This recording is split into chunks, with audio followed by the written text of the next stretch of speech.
Não sei o que tá rolando, mas preciso escrever isso antes de perder a cabeça de vez. O dia foi normal. Trabalhamos, tivemos reuniões, terminamos a noite vendo um filme e um draminha bobo. Lá pelas 22 horas, meu namorado disse que estava com sono e ia dormir.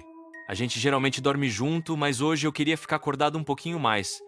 Tava cansada também, mas sei lá, não queria que o dia acabasse. Fiquei passando o tempo vendo um programa que nem lembro qual, rolando a timeline nas redes sociais, quando ouvi um barulho vindo do quarto. Parecia que o Jaime tinha levantado. Pensei que ele podia estar preocupado comigo, já que tinham passado 2 horas, era meia-noite em ponto, e eu ainda não estava na cama. Decidi subir antes que ele descesse para me buscar. Subindo as escadas, eu tinha certeza que ele estava no escritório, mas quando cheguei no quarto, ele estava na cama, dormindo ou pelo menos parecia estar dormindo. O quarto todo estava estranho de alguma forma. A janela estava aberta, a luz do poste entrando, e ele estava deitado de costas, a cama completamente intacta, como se ele tivesse acabado de cair nela. Os braços dele estavam retos do lado do corpo. Não parecia nada confortável, mas ele sempre dormiu fácil e estava exausto. Talvez eu estivesse sendo dramática. Tudo mudou quando eu deitei. Quando me aproximei para beijar a testa dele, senti ele sorrindo e um arrepio correu pela minha espinha como nunca senti antes. Mas quando tentei chamar o nome dele e olhei para o rosto dele, ele ainda parecia estar dormindo profundamente. Talvez o sorriso fosse um reflexo do meu beijo, mas eu juro que ele estava me olhando. Tava escuro, no entanto. Talvez não fosse nada. Aí, quando me ajeitei para dormir, ele passou o braço em volta de mim e eu nunca me senti tão ameaçada na minha vida. O braço dele sobre as minhas costelas estava pesado, insuportavelmente pesado, a ponto de eu mal conseguir respirar. Tentei acordá-lo para que ele se mexesse um pouco, mas ele não reagiu. Ficou completamente parado, quase deliberadamente parado. Normalmente, quando eu dou um cutucão nele ou comento sobre os roncos, ele se mexe na hora. Quando finalmente tirei o braço dele, a única coisa que eu conseguia pensar era em sair correndo do quarto. Mas não fazia sentido.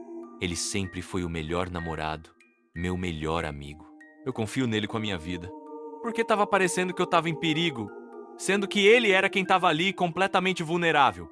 Fui pro banheiro lavar o rosto e tomar um comprimido para dormir. O trabalho tem sido estressante. Talvez eu não esteja pensando direito. Mas quando me levantei, ele acordou e perguntou para onde eu estava indo.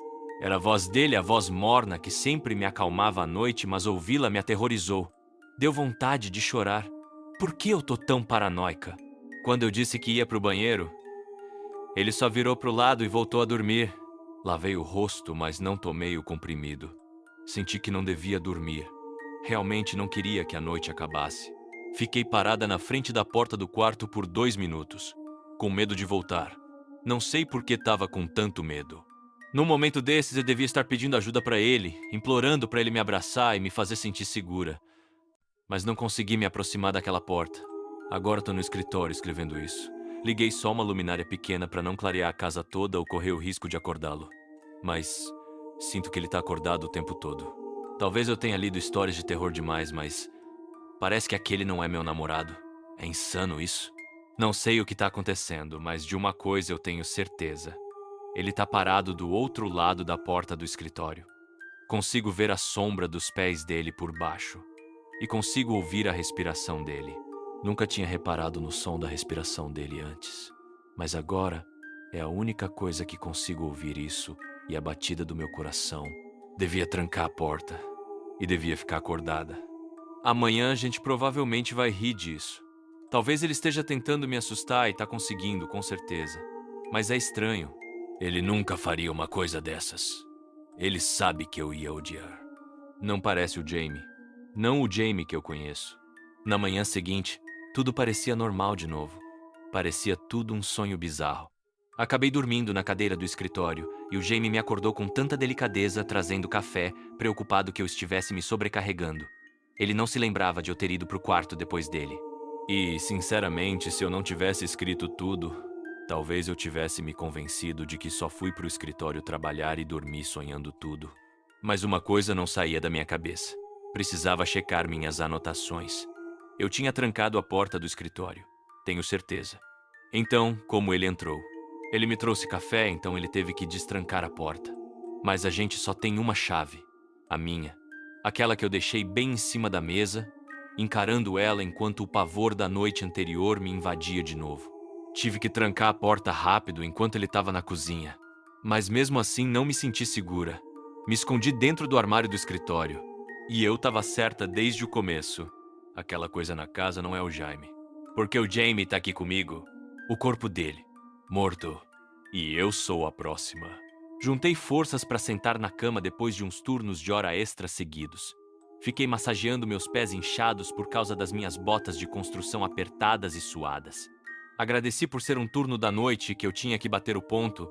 É melhor que a umidade entupindo minhas roupas de dia e eu não tinha desculpa para não chegar no trabalho na hora certa, já que o trecho da interestadual que a gente estava fazendo era bem na frente da minha casa.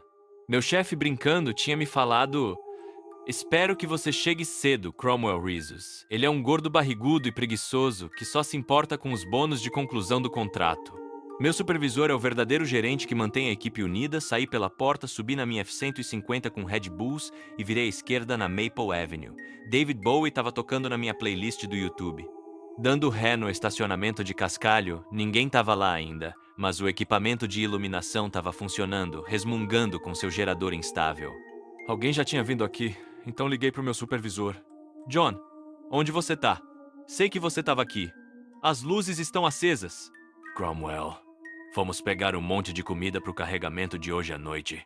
Estamos a só 5 minutos daqui no Portios. Camarada, vou te pegar algo especial se você começar a cavar perto do marco 137. Tanto faz. Desliguei na cara dele. O fundo tava zumbindo com música e Walla. Então eu sabia que ia demorar mais de 5 minutos para eles voltarem para cá. Mas eu ouvi. Peguei a pá com minhas iniciais gravadas no cabo, peguei uma lanterna pequena e fui pro 137. De vez em quando eu posso ficar um pouco paranoico. Costumo olhar para trás para ter certeza de que não tem um urso ou um leão da montanha me farejando. É sinistro no escuro quando você tá sozinho e eu tava olhando para todo lado. Passou uma hora, fiz uma pausa, sentei na barreira de Jersey mais próxima com meu Red Bull aberto. O ar da noite tava numa boa, uns 22 graus. Sem vento, sem insetos unindo, tava tranquilo. A floresta com o luar tinha uma graça. Demorei um pouco para relembrar como a vida tinha mudado esse ano, aí eu vi. Olhei para cima e vi lá, parada como uma pedra. O céu estava claro o suficiente para ver as nuvens passando, colocava um cinza branco em toda a região superior e eu sabia que a lua estava perto. Mas, estranhamente, a lua não estava no céu. Eu não vi. Onde estava? Eu vi galhos no meio da floresta sendo iluminados e pensei por um segundo que minha mente estava me enganando. Essas árvores não são altas o suficiente para bloquear a lua. Onde estava? Olhei de novo. E tinha algo preocupantemente estranho sobre sua área alta. A floresta não tinha copa, não tinha dossel, não tinha pontas. Meu coração começou a bater forte. Era como se Deus tivesse dado um corte de cabelo raspado para deixar cada árvore no mesmo nível. Não tinha topo visível, então como a floresta estava recebendo luz no meio? Corri pro meu carro e peguei meu holofote DeWalt e apontei pro céu. Refletiu, meu Deus. Refletiu. O medo não era mais uma forma aceitável de descrever as emoções que eu estava sentindo. Meu holofote revelou algo colossal e antinatural. Material preto como obsidiana se estendia por toda a copa. Estava se escondendo. E estava esperando. Continuei com meu holofote apontado e peguei meu telefone para ligar pro John. Ele atendeu no primeiro toque. E aí? John, você precisa ver isso. O que é? Naquele momento começou a se mover. O instinto entrou em ação e eu entrei no meu caminhão. Liguei e não queria mais ver o que ia acontecer com isso ou para onde ia. Falei para Deus que eu só queria viver. Virei a cabeça, olhei no meu para-brisa traseiro, em pânico para dar ré, e agora estava tudo preto, eu não vi nada. Me virei. E o para-brisa da frente estava igual, mas eu podia ver os faróis brilhando na escuridão. Bati no volante e gritei. Mudei a marcha para dirigir, abaixei a janela e pisei no acelerador. A única coisa que aconteceu foi o motor ecoando na escuridão por o que pareceu quilômetros. O único som lá fora era o motor funcionando. Não tinha nada ao meu redor, só eu e o caminhão. Não tinha luz. Eu tinha sumido.